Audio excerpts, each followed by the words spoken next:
Hey you guys, welcome back to my channel. It's your girl Jen Rodriguez. Today we are reviewing this 20-inch U-part wigs from WoWigs Hair, and I'm showing you a sewing method to sew down those large cap wigs. Stay tuned.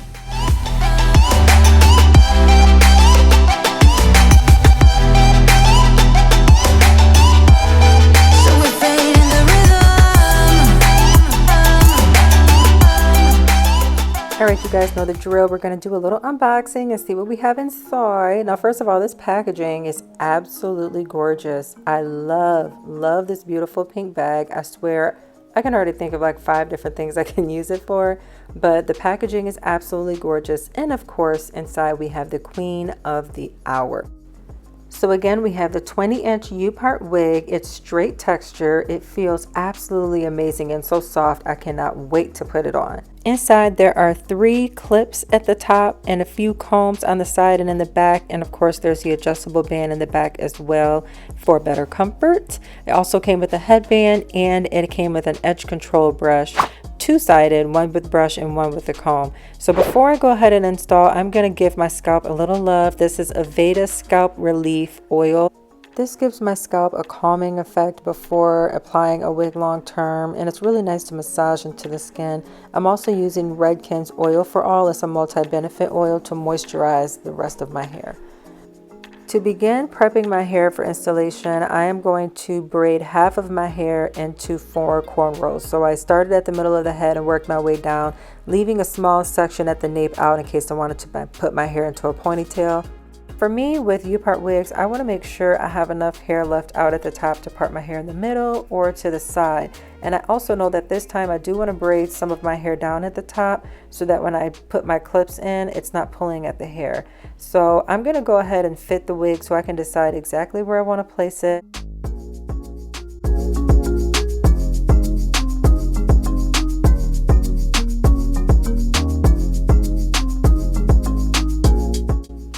To help know where the wig should be placed, you already know how I feel about those tabs that are on the side. You can kind of feel what I'm talking about. I like those to be at the front of my ear because I like most of the hair to be toward my face. I don't want too much hair behind my ear. My hair is not as voluminous as this wig and it's a little bit more fine, so I want those tabs to fit in the front of my ear, and that tells me exactly where it should be. Now I'm already feeling like this cap is super huge, so I can't wait to sew some of this down so that it feels more comfortable. Now that I have my wig fitted, I'm going to go ahead and start braiding. I'm going to start on one side a little bit behind the hairline, and I'm going to braid kind of in a U section until I get to the middle of the head.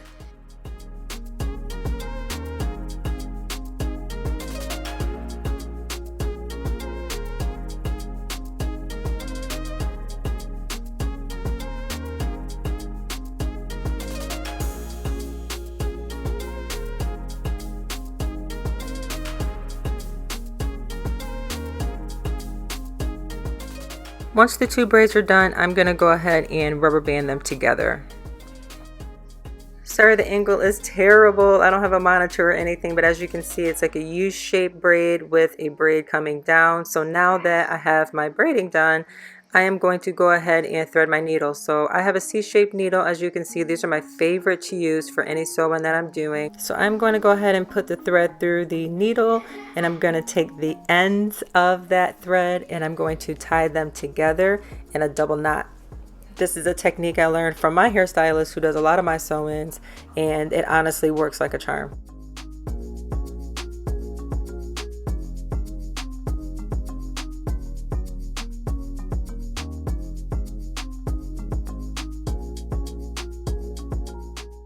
Now that my braiding is done, I went ahead and took my 4 cornrow braids and braided it all together. So I'm going to go ahead and sew that down as flat to the head as possible. And I'm also going to sew down the 2 braids that came together at the top. I'm going to sew that down too. Now I don't know, this is probably not the best method if you're looking for a super long-term wear out of your sew-ins or out of your U-part wig. I personally do this like when I'm wearing it for a few days. I do a lot of hair reviews, so I don't really do like super long-term sew-ins anymore, but you know, this is really helpful for me to be able to remedy those really large caps that I get, and also to be able to wear my wig for a few days without the tugging and pulling.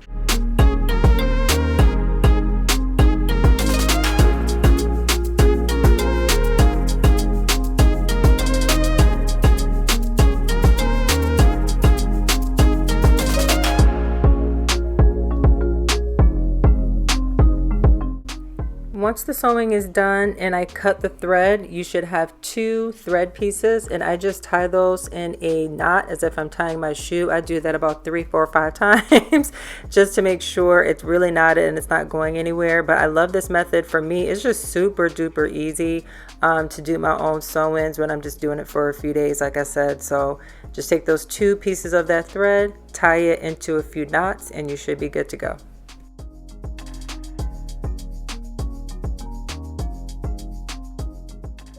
Here's the braid pattern that I have, you guys. Again, hair is left out at the hairline in the front and in the back for versatility. My braids are not super tight. I personally don't like doing super duper tight braids anymore because it kind of made my hair thin out, but that's what I got going on. So now I am going to go ahead and place my wig.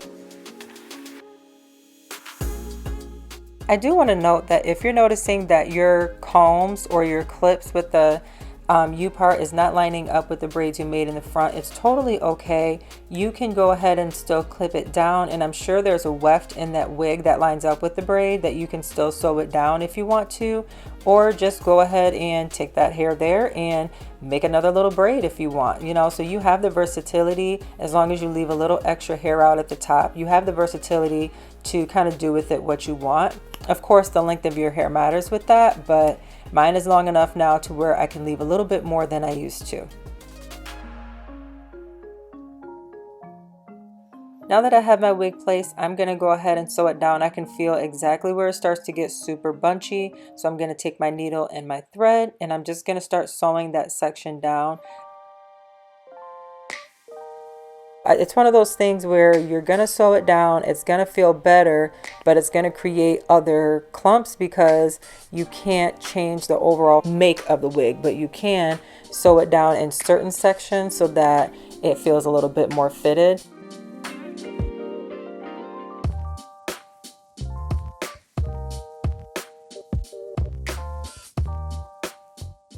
I'm also trying to make sure I stay gentle. Even though I'm sewing it down, I try not to pull too hard because I don't want to ruin the overall wig or cause any wear and tear on it. But I do want it to be comfortable, right? So I'm just going to go ahead and sew it down tight, but not too tight because, again, I don't want to ruin the wig. Sometimes when the 2 combs in the front are placed a little closer together than the wig kind of expects it to, it creates a bump at the very top in the middle or off to the side. So I noticed that was happening with me. So I went ahead and laid it flat and sewed that down as well.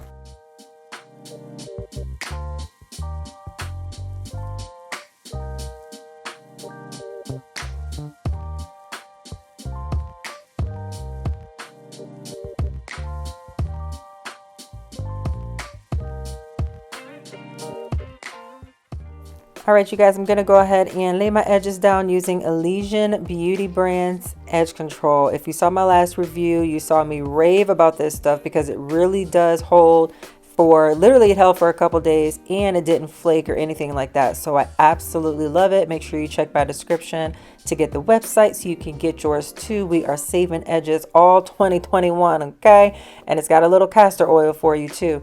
But I am loving this look, you guys. Y'all, I am feeling like, I don't know, it's giving me like Lauren London vibes almost, like that straight, sleek, one length feel. I am going to have to add some layers eventually because my hair is a little bit more short.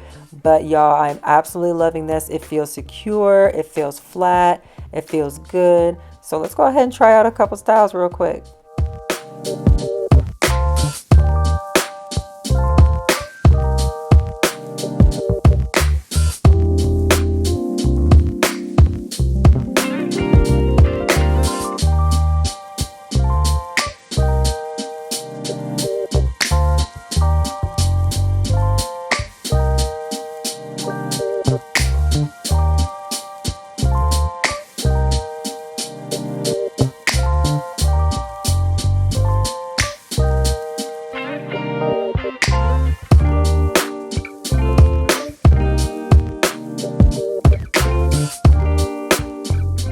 Alright, you guys, that's my video for today. I hope you enjoyed this video. Make sure you subscribe and let me know what you think in the comments of this wig, and I will chat with you again soon. Bye!